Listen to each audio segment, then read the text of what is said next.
Much like Jared Fogle in that one South Park episode, I have been beating a dead horse. That was a terrible way to start this video, but I've talked about this topic way too much, probably a little bit fixated on it, but I just really like chill clip on fusion rifles for general high-end PvE content. This will be the last time that I talk about this until Bungie makes some kind of massive change in the future. Maybe they'll make it so high impacts can one burst with chill clip like Arvindale, but until then that thing's still dog shit, which is crazy because it's the only stasis fusion that can get reconstruction chill clip. But it's still garbage. With the final shape, Bungie changed the way that chill clip works on most fusion rifles. Everything except high impacts and maybe adaptives, but who cares about those, can now freeze a champion or just a yellow bar in general in 2 bursts and can slow them in 1. Now granted, Riptide can still slow champions in 1 burst. I'm pretty sure all stasis fusion rifles can do that, but chill clip is in a significantly different spot on precision frame fusion rifles now, specifically Deliverance. Does this mean Bungie took Riptide behind the barn and just decided to put it out of its misery and just splatter its brains all over the back wall? No, Riptide is still great.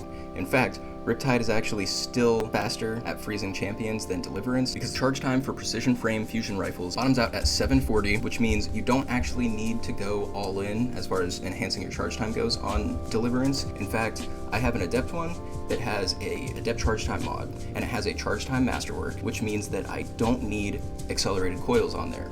And the reason for that is because it won't decrease the charge time any further. 740 is the lowest it can possibly go.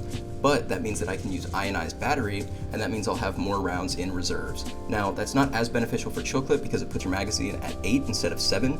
And if you had 7 in the magazine, the top 4 would proc chill clip, but with 8 in the magazine, it is still the top 4, but you just have 4 shots that don't really proc it, and that probably just means you're just getting better ammo economy, but it's not as nice as having an extra shot that would proc chill clip.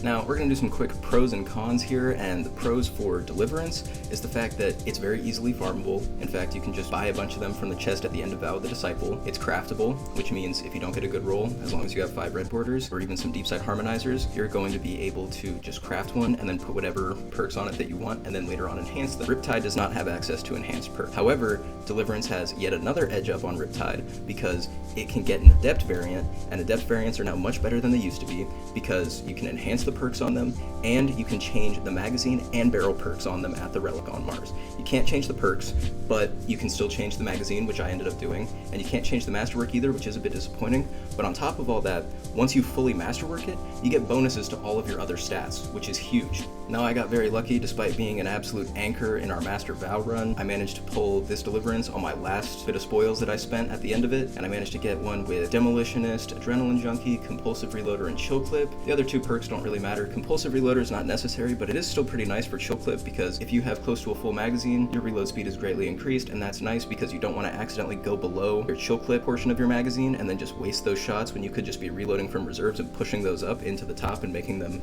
actually help proc Chill Clip. One of the biggest legs up on Riptide that Deliverance has as well is the fact that it can get not just Demolitionist, but Enhanced Demolitionist. This is really great for most Warlock builds, honestly, and pretty much any solo content where you're running healing grenades or weakening grenades. Demolitionist is a really useful perk, and Riptide either can't get it or can only get it in the last column, so it's basically useless, but it can get Demolitionist in the first column right here, and that means that you can just run stasis turrets, or you can run that Leak Watcher and Getaway Artist build. You can do whatever. It's really useful. Now, as far as Riptide goes, I have sang this thing's praises enough times already, but just to reiterate, charge time masterwork and accelerated coils are pretty much a must-have on this thing, getting it all the way down to a 460 charge time, and then in the first slot you can get auto-loading holster, lead from gold, and field prep, and compulsive reloader, but that's not as good as any of the other perks on here because lead from gold is just going to be super useful, especially if you are mad enough to actually run double special and high-end content. They significantly reduce the drop rates for ammo if you're doing that, but you can just run heavy ammo scout and heavy ammo finder, and you can just pick up all those heavy bricks and you'll be getting ammo even if you're using this thing like a primary weapon.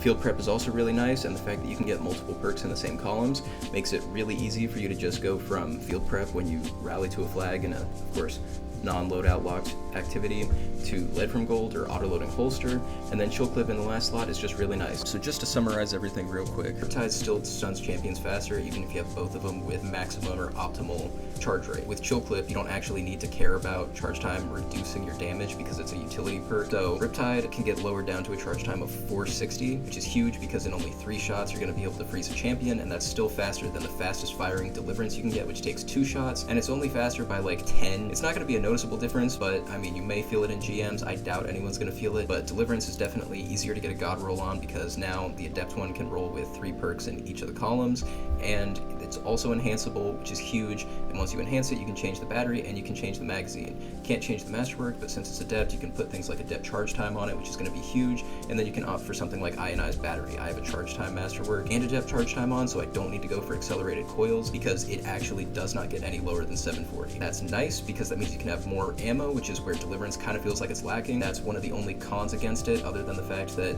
it does have a slightly more limited perk pool and it doesn't have anything to help with ammo in the first column. Demolitionist is huge, as you can run that with pretty much any grenade build. Only great for stasis turrets on Warlock or the Getaway Artist stasis turrets build on Prismatic Warlock, and it's good for healing grenades in solo content if you're running that shit. Riptide definitely does have a bit of a leg up though, thanks to double special getting nerfed, because it has Lead from Gold, which is going to be huge. You only need to run Heavy Ammo Finder and Scout mods on your helmet, and you're going to be able to get much more ammo than you would if you were running something like Deliverance or if you were running auto-loading holster or Field Prep on Riptide.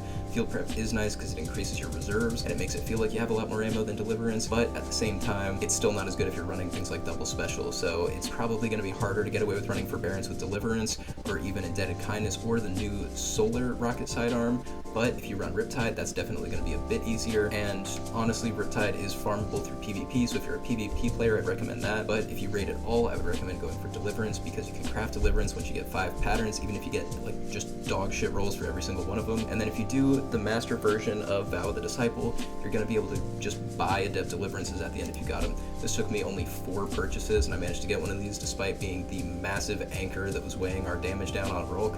But it worked out in the end. I got my 5 out of 5, so I cannot complain. But let me know down in the comments if you guys like using Deliverance more than Riptide at this point, or if you're still stuck on Riptide. Later. Is he like crazy, or does he actually have